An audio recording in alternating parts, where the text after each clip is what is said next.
Welcome to Beyond Death, where we examine near-death experiences from people who say they have died, visited the other side, and came back. Before we get into today's NDE, I want to point out the new poll in the community section of this channel.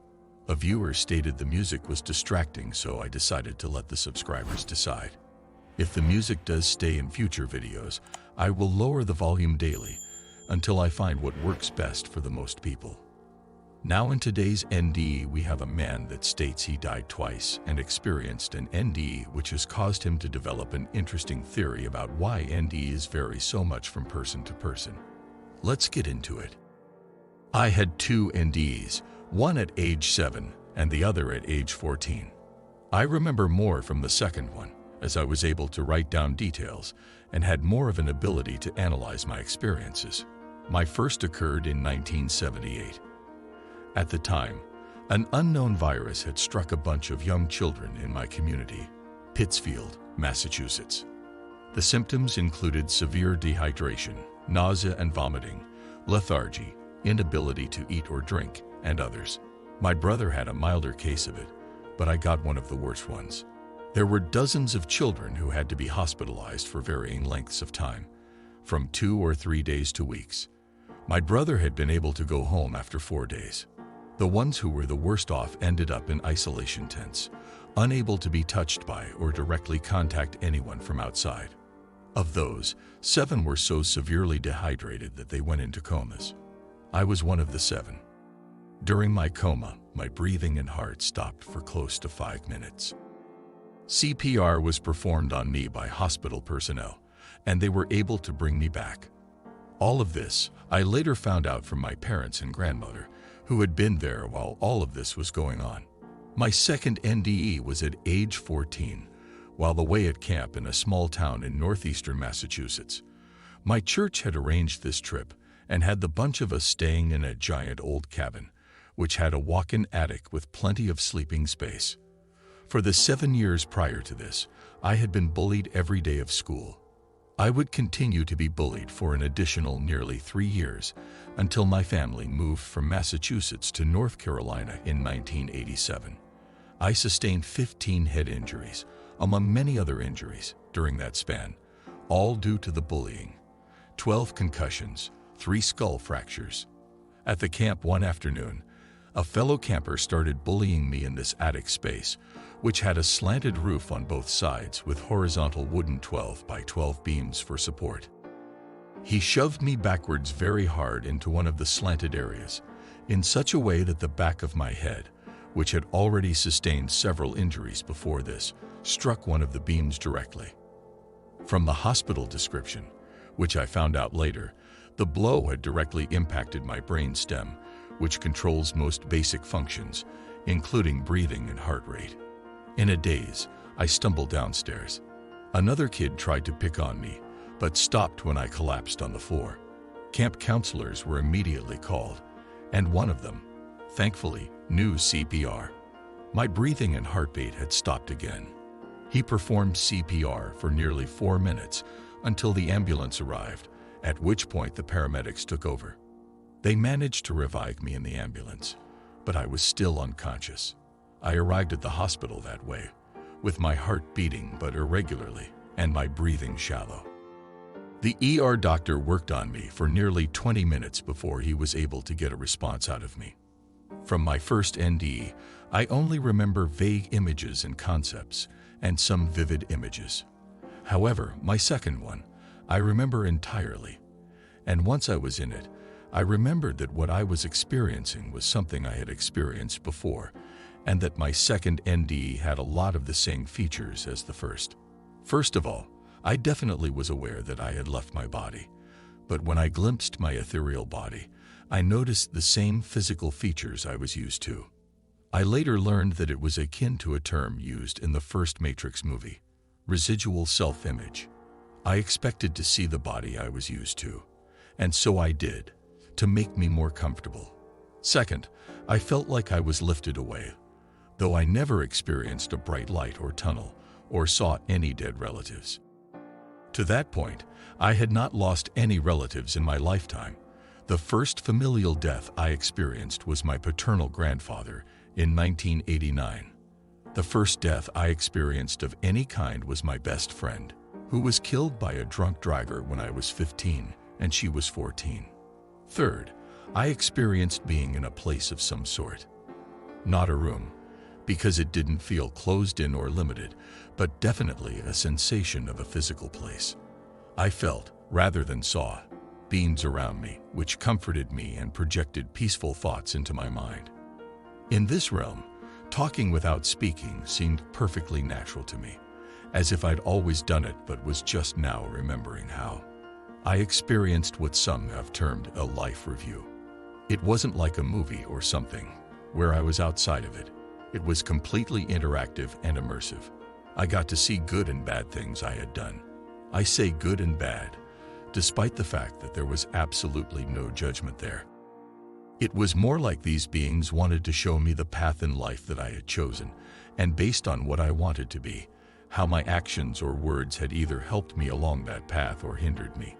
This review was not from my perspective, but rather from the perspective of those my words or actions had affected. I experienced how I made others feel or think about me, as if I were them. Let me stress here that there was none of the heaven or hell experience for me. No Jesus or angels or choirs in clouds. No judgment, no punishment, no fear. Also, no religious overtones at all. This, I will explain later. I felt the presence of other souls nearby, those who, like me, had recently died and found themselves in this new reality. I know we conversed, but I couldn't tell you the substance of those conversations.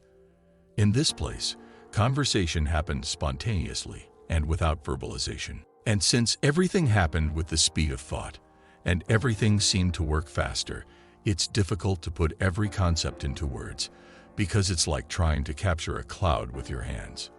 Several of us went together on a tour of sorts. We flew at speeds beyond imagining through space and the universe. We were unbound by the laws of physics or any limitation. If we thought about something, we were there instantly.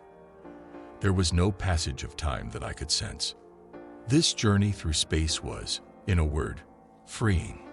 I felt exhilaration, excitement, wonder, awe, like a kid who just got to go to all of his favorite places in the world all at once. I never wanted it to end. Colors were so much more vivid, blending together like Van Gogh's Starry Night painting, and mixed with the colors were sounds and music. Every star we passed had a specific frequency or vibration. The brighter the star, the higher the tone, and conversely, the darker the star, the lower the tone. Globular clusters and groupings of young stars were like a stellar chorus. It was the most incredible thing I have ever experienced, bar none. I felt connection to everything, all at once. There was no sense of separation, no division between here and there, between me and other beings. My awe was their awe, and their awe was mine. Unfortunately, the journey came to an end. I was by myself again, but felt the comfort and overwhelming love of others all around me. Love was what everything was made of, came from, and returned to. All-encompassing, unconditional love.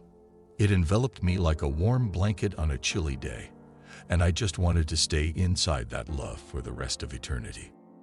While there were many voices speaking to me throughout this experience, there was one that seemed to stand out from the rest.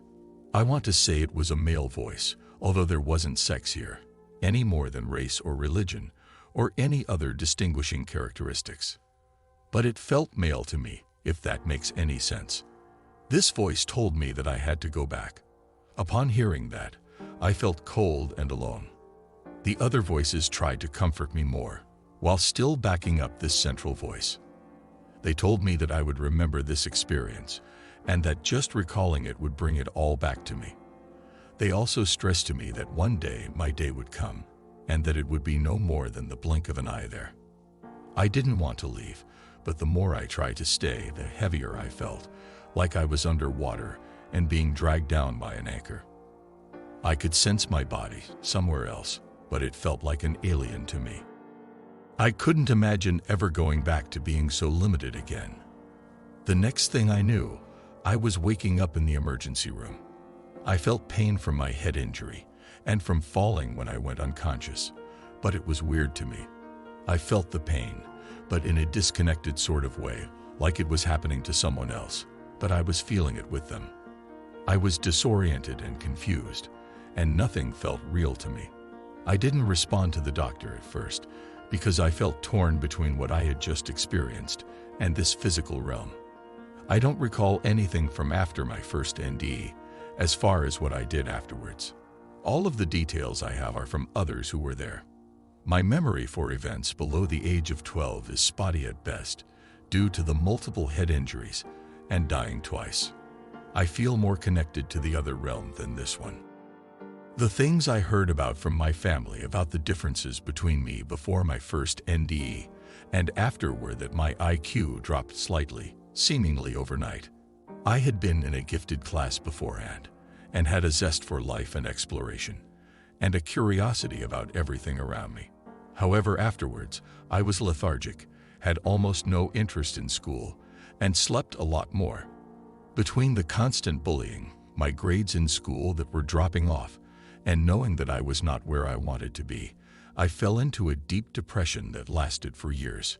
I thought daily about taking my own life, because my life here seemed to be all about pain and suffering, and I knew there was a better place that I was now separated from. When I was 16, not long after my family moved to North Carolina from Massachusetts, my depression came to a head. I had spent months fantasizing about ending my life. I had considered and discarded dozens of scenarios because they were outside of my ability to make happen, or they would put other lives in danger, or they would hurt. After years of pain, the last thing I wanted was more of it at the end. I settled on pills. Take enough of anything, and there's a good chance you might not survive. And it would be painless. But one night, in a heated argument with my mother, I let my frustration and anger spill out of me in a flood, and I told her everything.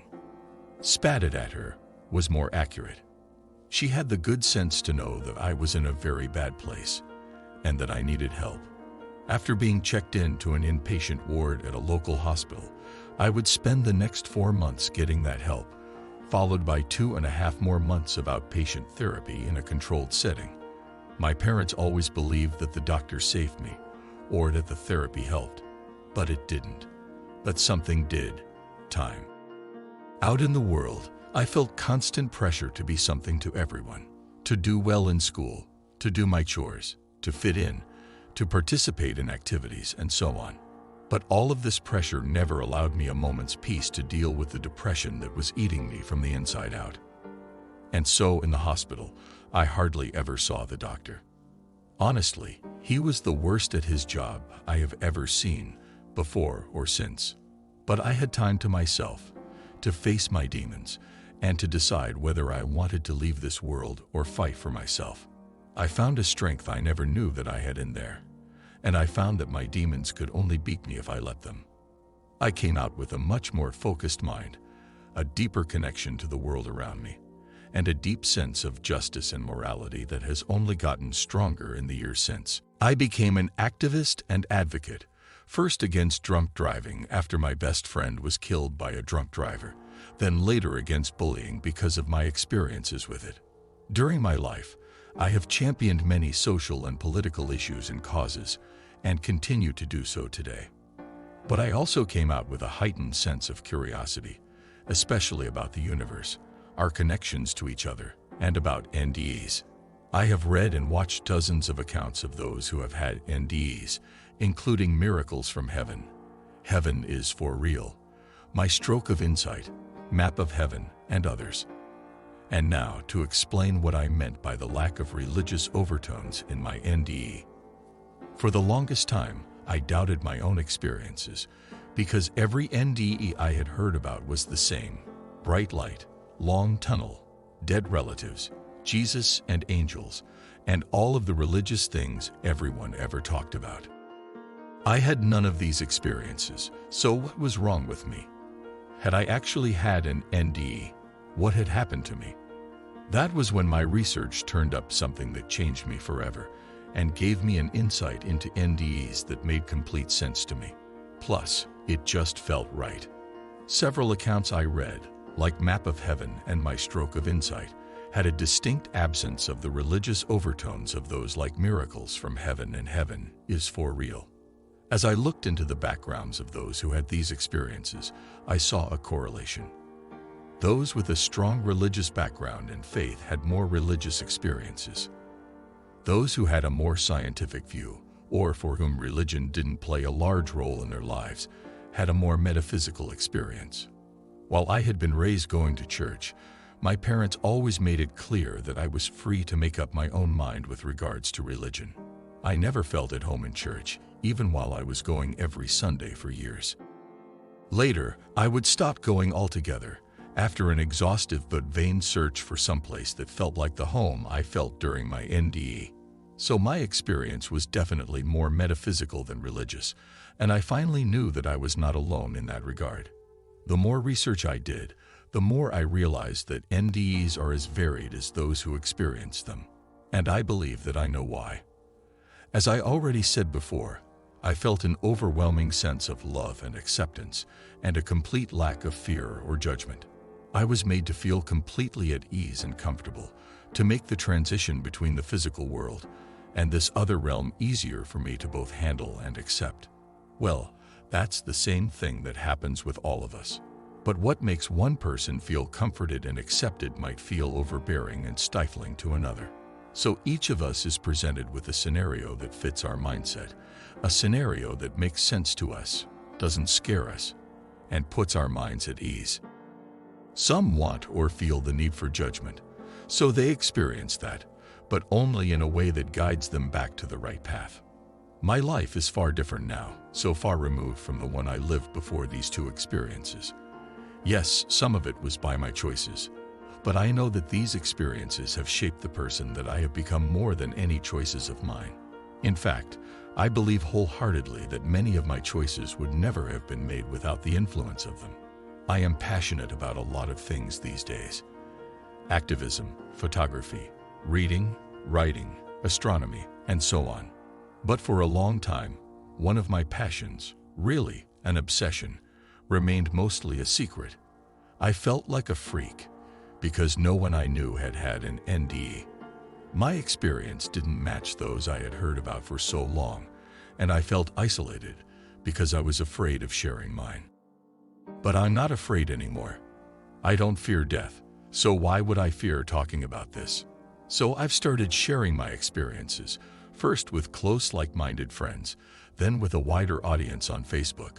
I want others to know that they're not alone, and that there's no such thing as a wrong experience. Mostly, I want those like me to see that there's nothing to fear. I also want to let people who haven't had one of these experiences know that much of what drives them is based on a fear of the unknown. They don't know what comes after death, and so they fear it. But the one universal trait of those I have read about or spoken to with NDE stories is that none of them fear death any longer. That's not a coincidence. For why should we fear that which we come from and return to? Our time on this earth, no matter how long or short, is a blink of an eye compared to the rest of it. Whether you're devoutly religious, a once-in-a-blue-moon attendee, non-religious, or atheist, you won't live forever. Eventually, everyone has to face that moment at the end, whether you're ready or not. And as someone who has seen what comes after firsthand, I promise there is nothing about it to fear. Notes from Beyond Death.